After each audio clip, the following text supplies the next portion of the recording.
Você que pode abrir a sua Bíblia em Atos dos Apóstolos, capítulo 2, para nós podermos meditar um pouco mais na palavra do Senhor. Como o nosso pastor muito bem falou aqui, nós estamos numa série a partir dos feitos de Jesus. E é sempre importante a gente reforçar que, por mais que nós tenhamos como um momento muito significativo, e realmente é significativo, a ressurreição de Cristo, afinal, na ressurreição de Cristo nós temos a base da cristandade, a base da nossa fé. É importante nós também entendermos as implicações da ressurreição de Cristo na vida de cada um de nós como igreja, ou na vida da igreja. Eu costumo dizer que esse passo que a gente dá após a cruz é um passo que ele é praticado por todos aqueles que creem que Jesus Cristo morreu e ressuscitou e está entre nós. E agora está entre nós, sendo testificado no poder do Espírito Santo, e é sobre a descida do Espírito Santo que nós vamos refletir um pouco agora. Eu queria pedir para que você atentasse comigo, no capítulo 2, a partir do versículo 1.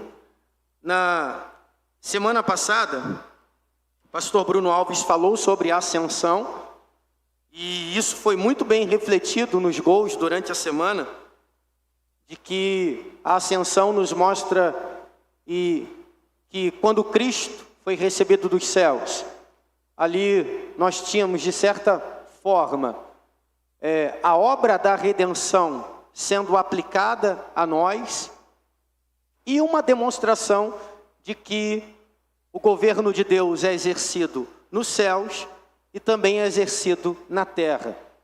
Cristo ascende aos céus, mas isso não significa que ele perdeu o controle, porque o Espírito veio para testificar a Cristo em nossos corações, em nossas vidas, até que ele volte, até que ele venha.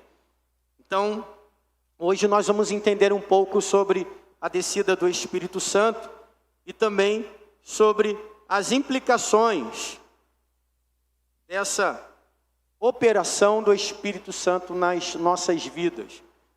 É por isso que eu coloquei um tema, e o tema é quando o céu toca a terra. Porque Deus governa no céu e governa na terra, irmãos.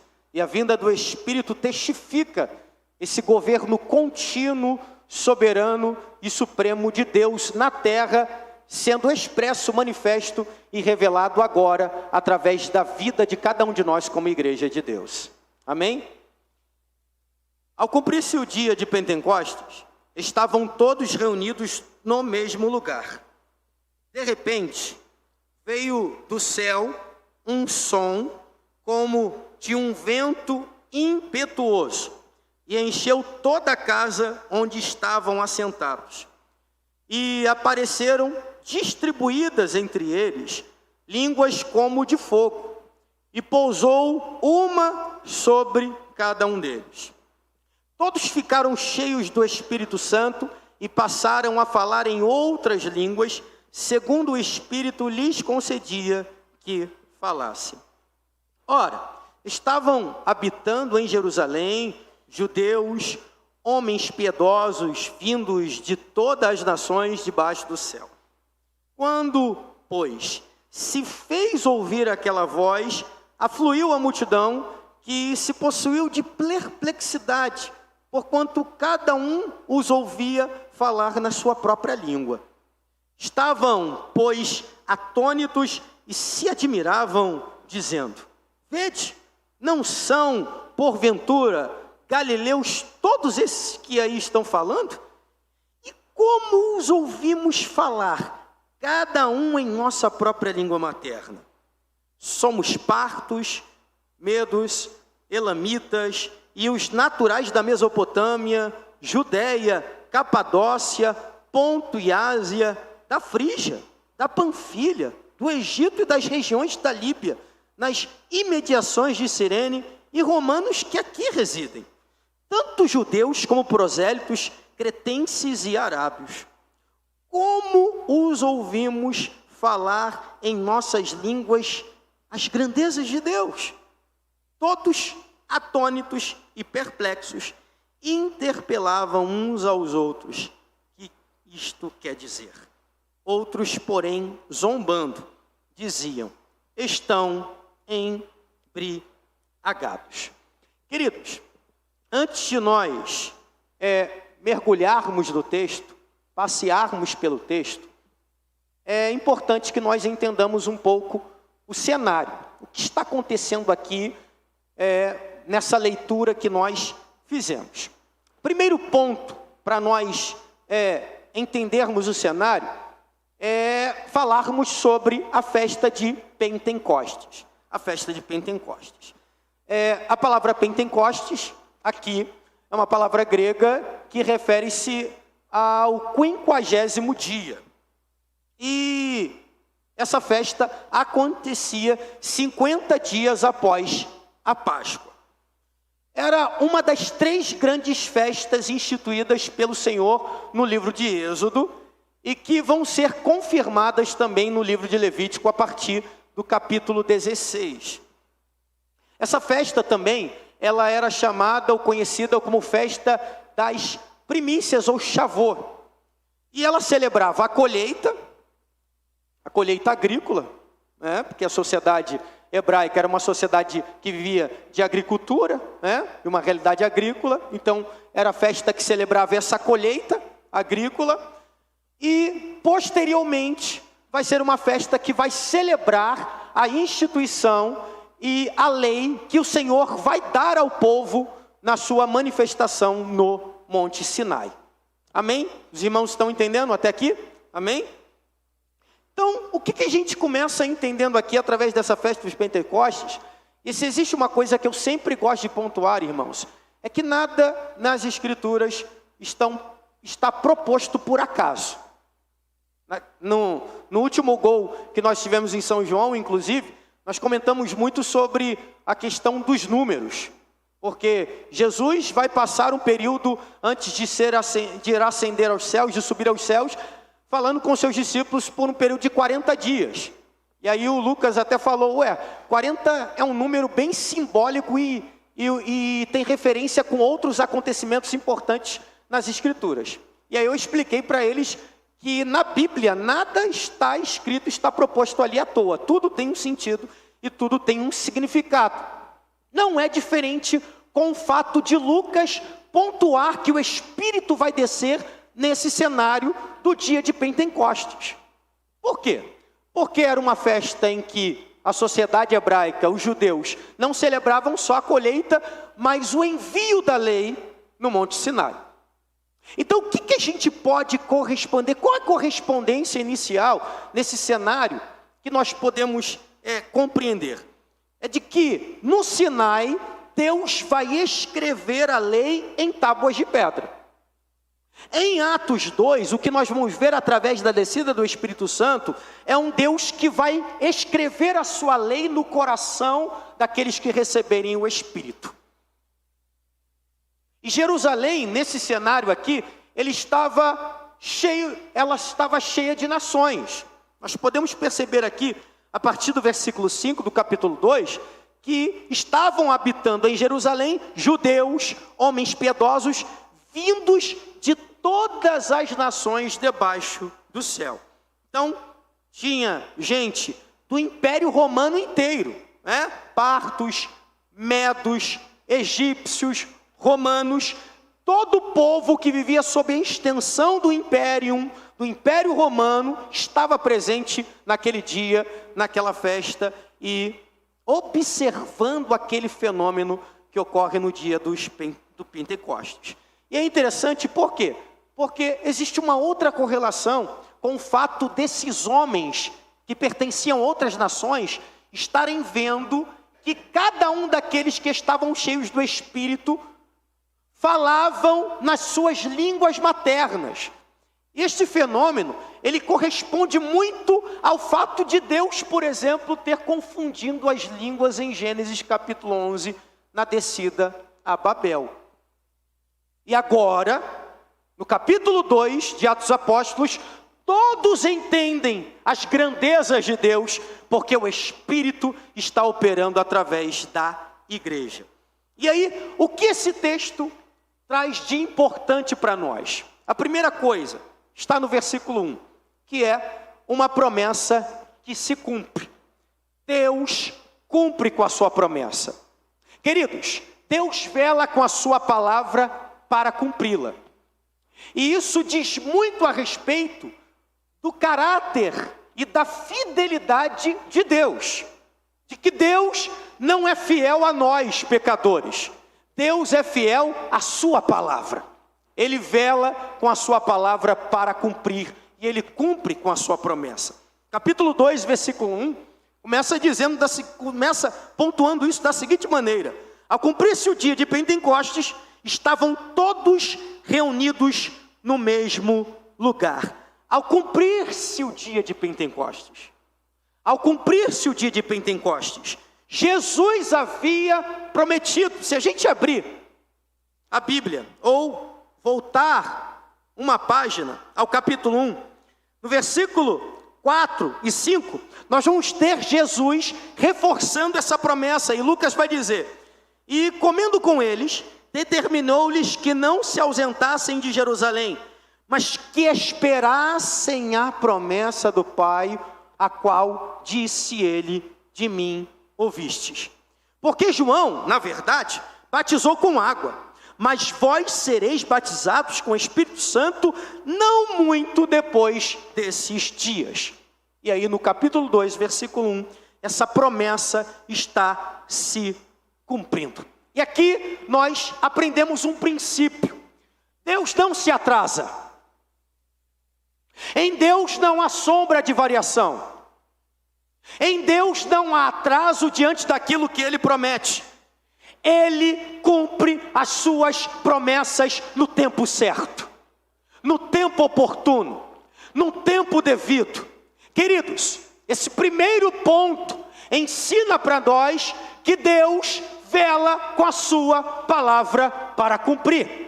Se Deus tem promessas para cumprir em nossas vidas, aguardemos, esperemos pacientemente, esperemos glorificando, agradecendo Ele por aquilo que Ele já nos deu, que foi a salvação, porque Ele vela com a sua palavra para cumprir. Deus não se atrasa, Ele cumpre a sua palavra no tempo oportuno, queridos. Aprenda isso, meu irmão, entenda isso, aprenda ou seja relembrado desse princípio. E nós muitas vezes afirmamos, reafirmamos, mas as circunstâncias às vezes são fortes demais diante daquilo que nós cremos ou devemos crer. Mas essa noite eu quero te convocar, provocar você a reivindicar as promessas de Deus. Deus nos fez promessa, inclusive a maior de todas elas, porque Ele disse para o seu, Ele foi bem sucinto através daqueles varões que vão aparecer depois que Jesus está sendo recebido dos céus. Eles vão dizer: varões galileus, vocês estão olhando subir aquele que vai voltar. E essa talvez seja a maior de todas as promessas que nós aguardamos.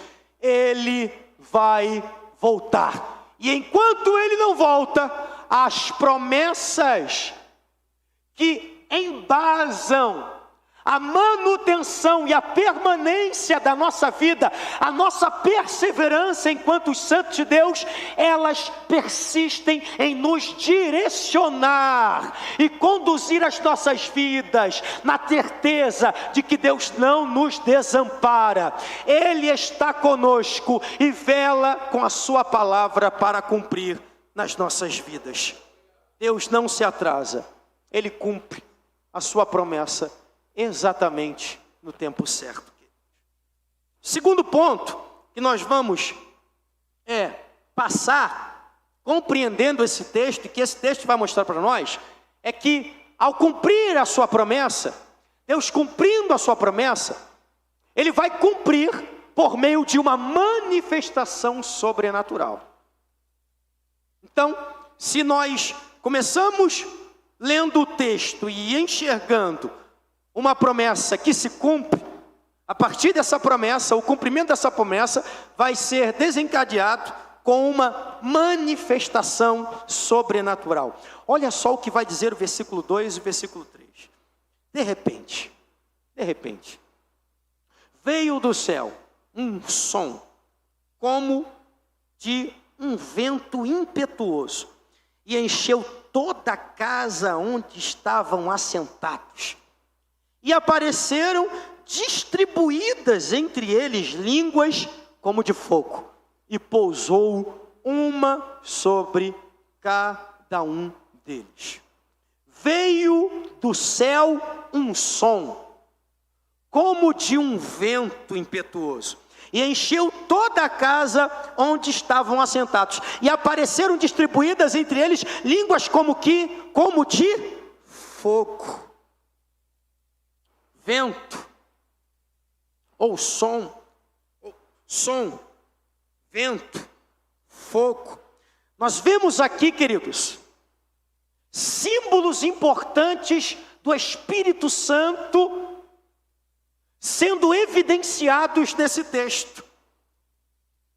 Existem aqui no mínimo 3 símbolos importantes do Espírito Santo que são evidenciados e que expressam, que testificam essa manifestação, atuação sobrenatural que ocorre com a igreja nesse capítulo 2 de Atos.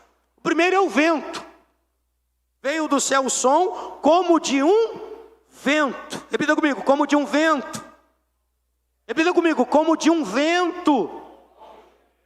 A palavra utilizada no Antigo Testamento para essa atuação do Espírito é ruach, que é o mesmo que vento e espírito.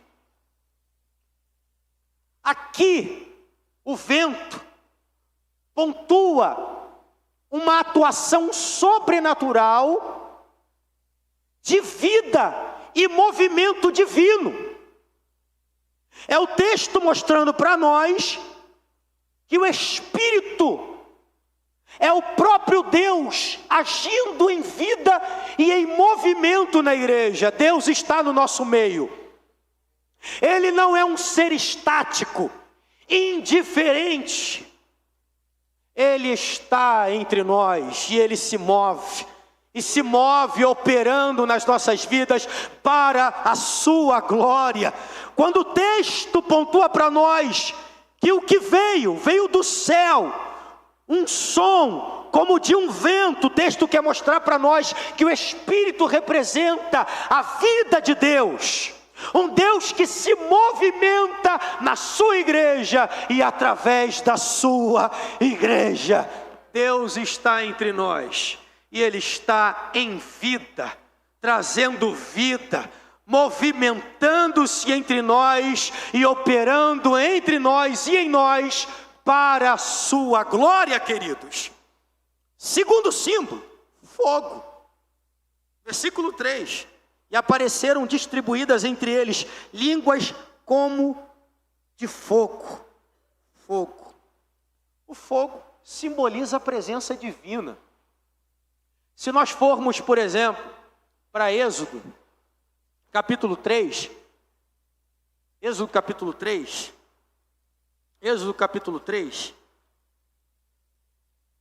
nós temos uma referência dessa operação ou manifestação da presença divina por meio desse símbolo. Versículo 1 vai começar dizendo do capítulo 3 de Êxodo: lá apacentava Moisés o rebanho de Jetro, seu sogro, sacerdote Midian, e levando o rebanho para o lado ocidental do deserto, chegou ao monte de Deus, a Horebe.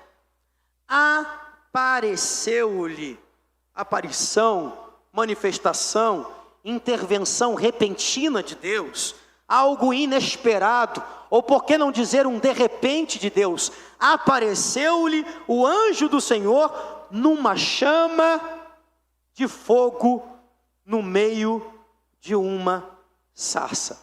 Moisés vai olhar e ele vai ver que aquela sarça arde no fogo, mas ela não se consome. Então, você tem aquele pequeno arbusto, característico daquela geografia, daquele bioma, aquele arbusto, que não está queimando. Ele está totalmente coberto por uma chama, e o anjo do Senhor aparece naquele cenário, símbolo da presença de Deus, e que representa a presença de Deus que purifica, a presença de Deus que confere poder, a presença de Deus que é poderosa, e a presença de Deus que santifica o homem, porque o texto vai dizer que a voz do anjo do Senhor vai dizer: Moisés, tire as sandálias dos teus pés, porque o lugar que você pisa é terra santa. Então, quando o Espírito se manifesta, e Lucas testemunha que o que ocorre não era só como um vento impetuoso, mas havia entre eles línguas sendo distribuídas como que de fogo. Lucas estava querendo atestar que a presença divina estava operando na vida da igreja de maneira poderosa, de maneira purificadora e santificadora, queridos. Porque aonde Deus está presente, a santidade dele também opera. Aonde Deus está presente, o poder dele também opera. Aonde o Deus Espírito está, há poder de Deus. Aonde o Deus Espírito está, há fogo para purificar o pecado dos homens. Aonde o Deus Espírito está, a santidade sendo propagada para a glória do seu nome. E esse Espírito está entre nós para continuar transformando as nossas vidas como justos que fomos feitos em Cristo Jesus, para que vivamos uma vida purificada, com poder e santificada, tão somente para a glória dele. Terceiro símbolo aqui, importante e significativo, é das línguas repartidas, queridos. Línguas repartidas. E apareceram distribuídas entre eles línguas, como que de fogo. Línguas eram distribuídas e eram línguas como que de fogo. E o que a gente vai perceber aqui? Que não era uma desordem. Os irmãos conseguem entender isso? Não era uma desordem. Era uma comunicação sobrenatural. Era uma comunicação sobrenatural de Deus com os homens e para os homens. Ou seja, era como se Deus estivesse dizendo para a sua igreja e para todas as nações que estavam ali representadas por aqueles povos, por aquelas etnias: agora a minha presença não está mais em um templo, mas agora ela está em pessoas. Ela está na vida dos crentes, ela está na vida dos fiéis, ela está na vida de cada um de nós que estamos aqui essa noite, queridos. O Espírito de Deus habita em nós. Ele está em nós. Ele está em nós. E aí, isso é fantástico, porque por mais que muitas pessoas tentem levantar uma polêmica, a gente vê aqui uma atuação harmoniosa da Trindade Santa. Porque o Filho é recebido, e agora Deus se expressa no poder do Espírito, na realidade da igreja. E aí, o Deus que ecoava a sua voz, revelando-se progressivamente por todo o Antigo Testamento, revelando-se pelos seus atributos comunicáveis, aqueles que ele não comunica, para revelar-se também como um Deus que é transcendente, que em muitos momentos é inconcebível e incognoscível. Esse Deus do Antigo Testamento agora se encarna, porque Paulo vai dizer que nele habitava toda a plenitude plenitude de Deus corporalmente. Então era homem e Deus habitando do lado de homens, comendo peixe, suando, chorando, compartilhando de suas angústias, como ocorre no jardim de Getsêmani. Mas agora o Cristo ressurreto é recebido dos céus, e Deus agora desce entre nós, não para ecoar a sua voz nos anais das Escrituras, e não para andar do lado dos homens, mas para habitar dentro dos homens. E aí, não tem como eu não lembrar daquela canção antiga do Renascer Praise. Dai-me as tuas asas para te alcançar nos lugares altos, aonde tu estás assentado acima de todos. Tão grande tu és, ou quão grande tu és, mas mesmo assim habitas em mim.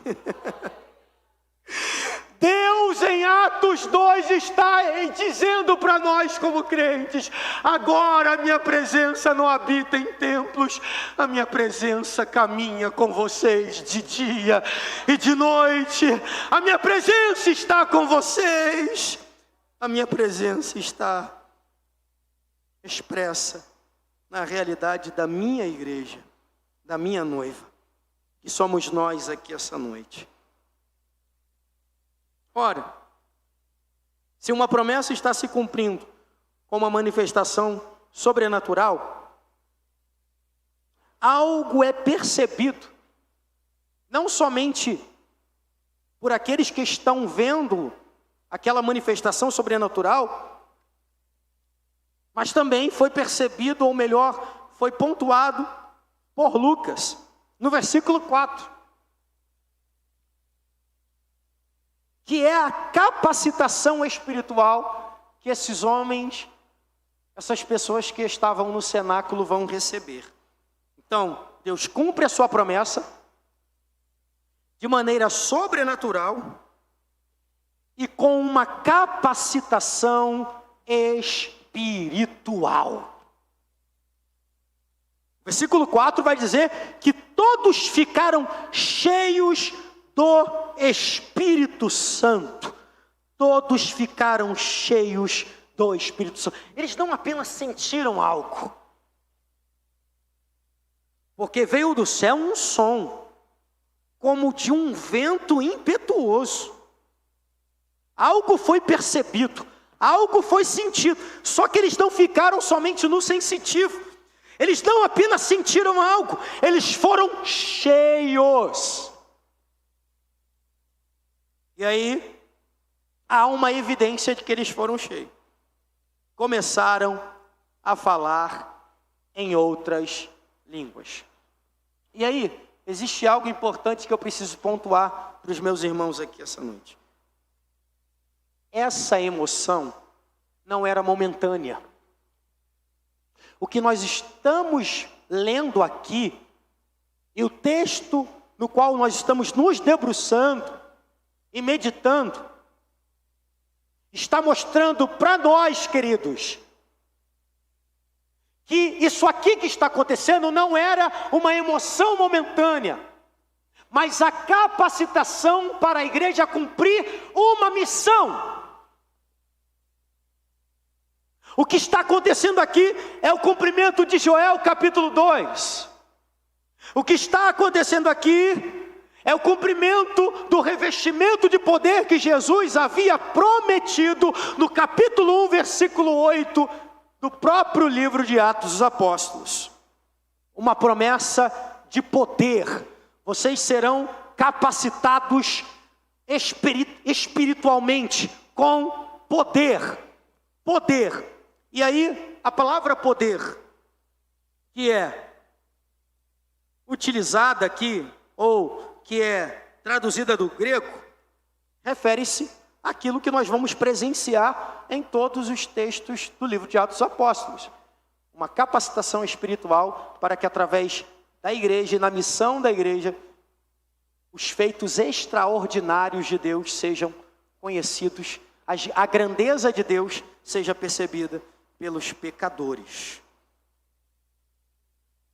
Para a gente poder encaminhar a mensagem para o final, existe um quarto ponto que eu preciso pontuar aqui, ou um quarto aprendizado que nós encontramos nesse texto.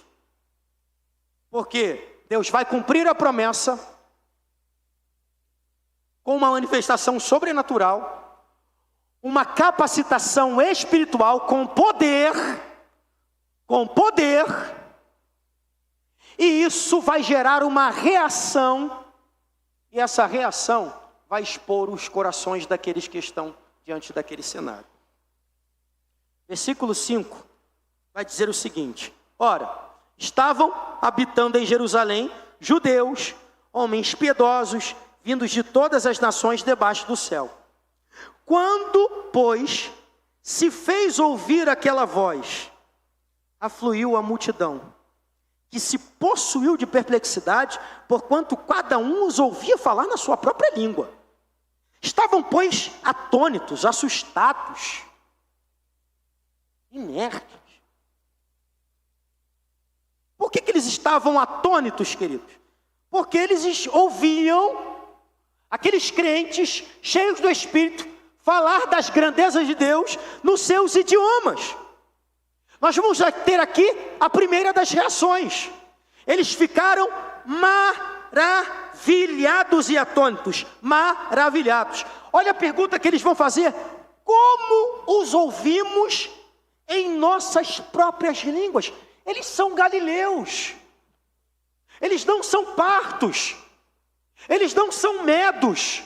Eles não são egípcios. Eles são os galileus. E como os ouvimos em nossas próprias línguas? Eles estão maravilhados porque eles reconheceram a grandeza de Deus. A missão da igreja está aqui, em nós sermos cheios do Espírito Santo, para que através de nós as nações conheçam as grandezas de Deus. Não é sermos cheios para competirmos uns com os outros. Não é sermos cheios para ficarmos ricos. Não é sermos cheios para ganharmos fama. Não é sermos cheios para acharmos que temos um lugar no céu porque somos usados demasiadamente em detrimento de outros.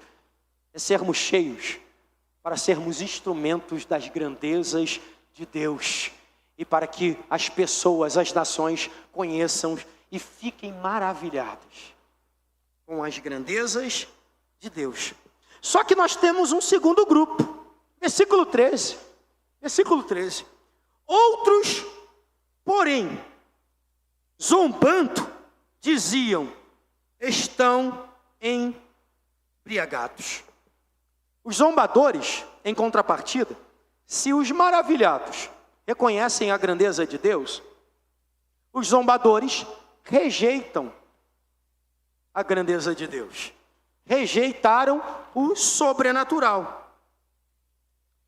Vejamos se isso não tem relação com o que nós vemos hoje.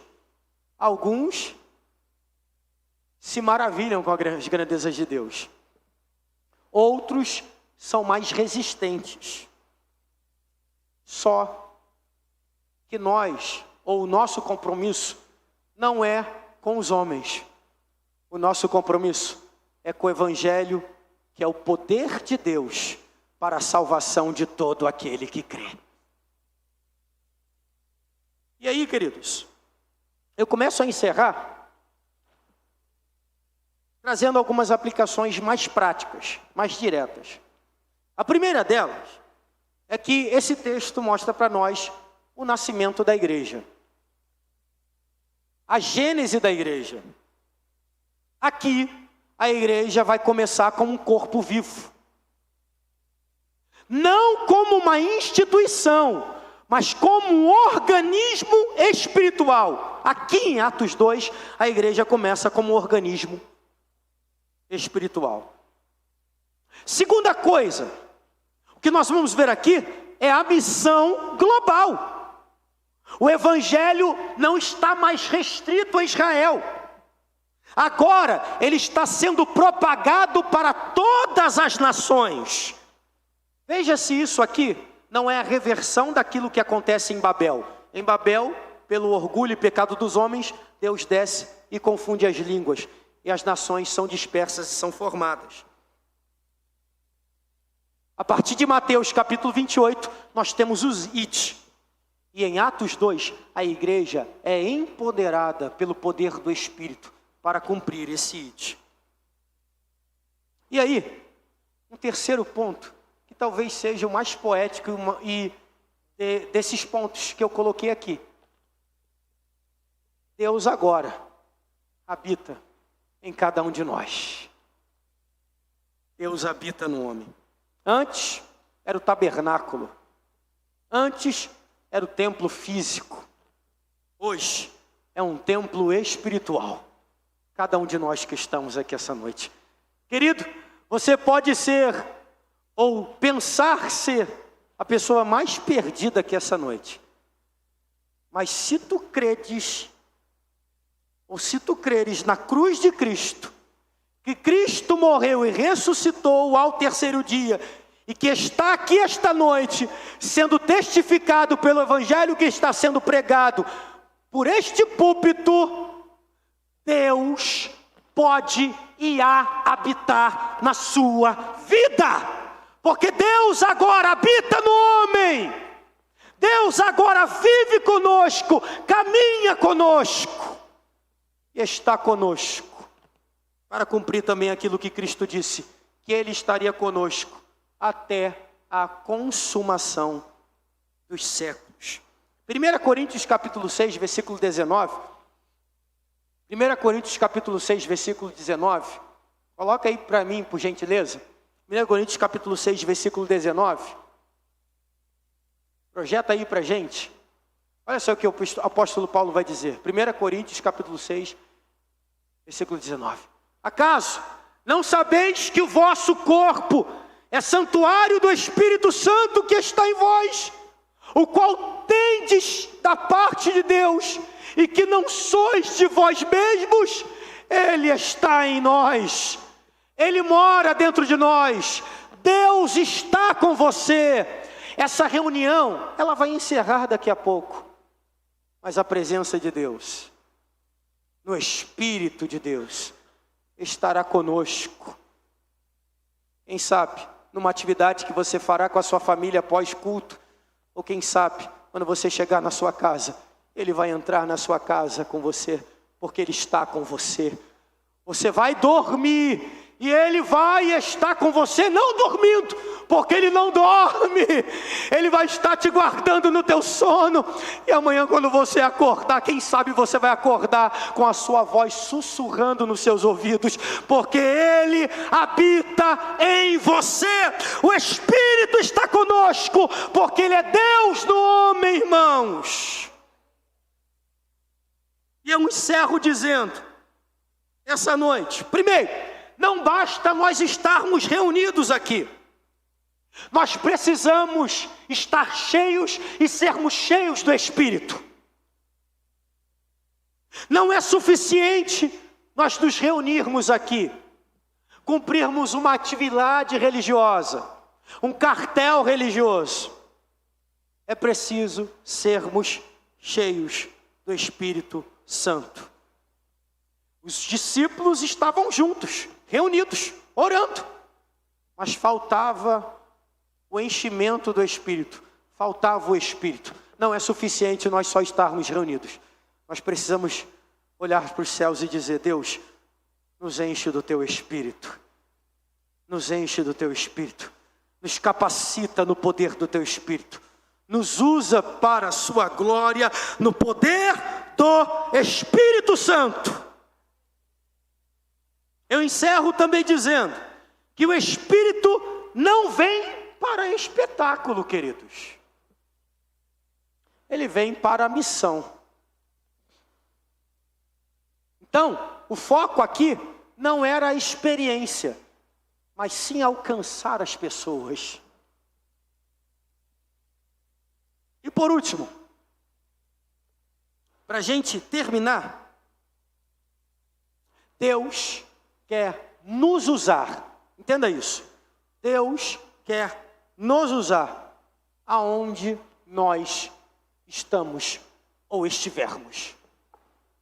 Ora, se Deus habita em nós, isso significa que aonde nós pisamos, Ele pisa conosco. Cada língua aqui representava a língua materna de um povo. Amém? Hoje, essa influência e esse poder do Espírito pode ser representado com a nossa escola, ou com a escola que você estuda, a faculdade que você cursa, o trabalho que você desempenha, na sua casa. Todos esses lugares são campos missionários. A escola, nossa casa, nossas reuniões familiares, uma pizzaria, todos esses lugares são campos missionários. O Pentecoste, queridos, ele vai nos ensinar que o céu ainda invade a terra. Deus está no nosso meio. Deus ainda opera entre nós. Deus ainda pode curar enfermos. Deus ainda pode libertar oprimidos. Deus tem poder para salvar os homens, inclusive através da sua vida, através do seu espírito, usando a sua vida. Segundo, Deus ainda cumpre as suas promessas. Se aguarda algo de Deus, Deus vela com a sua palavra para cumprir, meu querido. Deus ainda cumpre promessas. E por último, o Espírito ainda transforma vidas. Os discípulos são uns antes desse mover sobrenatural. Olha o que vai acontecer, Pedro, a partir do versículo 14. Olha só o discurso de Pedro, tomado do Espírito, empoderado para o Espírito. Olha o que vai acontecer com Pedro, irmãos. Então, a nossa pergunta aqui essa noite não é questionar ou olhar para o céu e dizer, por exemplo, o Espírito já foi derramado? Não, queridos, o Espírito ele já foi derramado. O que nós devemos perguntar é se de fato nós estamos cheios desse Espírito. Nós estamos cheios de Deus. E aí eu faço essa pergunta para você. Se entendemos que o Espírito foi derramado, você, eu, nós estamos cheios do Espírito?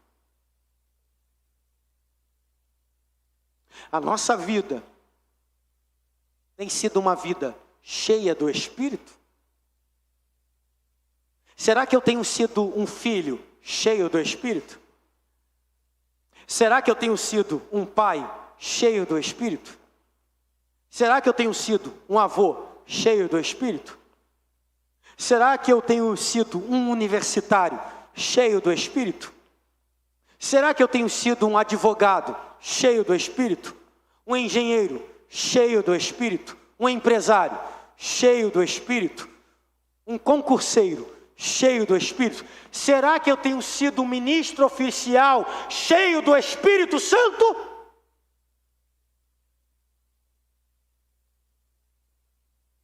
Ou eu sou um mero ativista religioso que coloco na minha testa uma condecoração de que sou presbiteriano e reformado por conta de cumprir um ativismo e uma cartilha religiosa e amar a teologia reformada, mas com uma vida que não transborda o Espírito, que não expressa a operosidade do Espírito, do qual as pessoas não conseguem enxergar as grandezas de Deus, as maravilhas de Deus. Nós precisamos sair daqui essa noite com essa pergunta: será que eu tenho sido um cristão, um crente cheio do Espírito? Queridos, no Sinai, Deus desceu com fogo, relâmpagos e trovões para entregar a lei. E Ele nos trouxe a bênção de no Pentecostes descer com fogo para habitar nas nossas vidas. E por que nós não podemos buscar e desfrutar dessa bênção? O próprio Jesus, no contexto de ensinamento da oração, em que Ele instruiu os discípulos a petição correta, a petição devida, Ele vai dizer: porque qual o filho que pedindo um pão ao seu pai, ele daria uma pedra? Qual é o filho que pedindo um ovo, daria uma cobra? Qual é o filho que pedindo um peixe, receberia um escorpião? Aí Jesus vai olhar para os seus discípulos e vai dizer: quanto mais o vosso Pai que está nos céus, que vos proveu o Espírito Santo. O Espírito Santo. Deus proveu o Espírito para aquecer as nossas vidas e fazer de nós arautos das grandezas de Deus às nações, aos perdidos.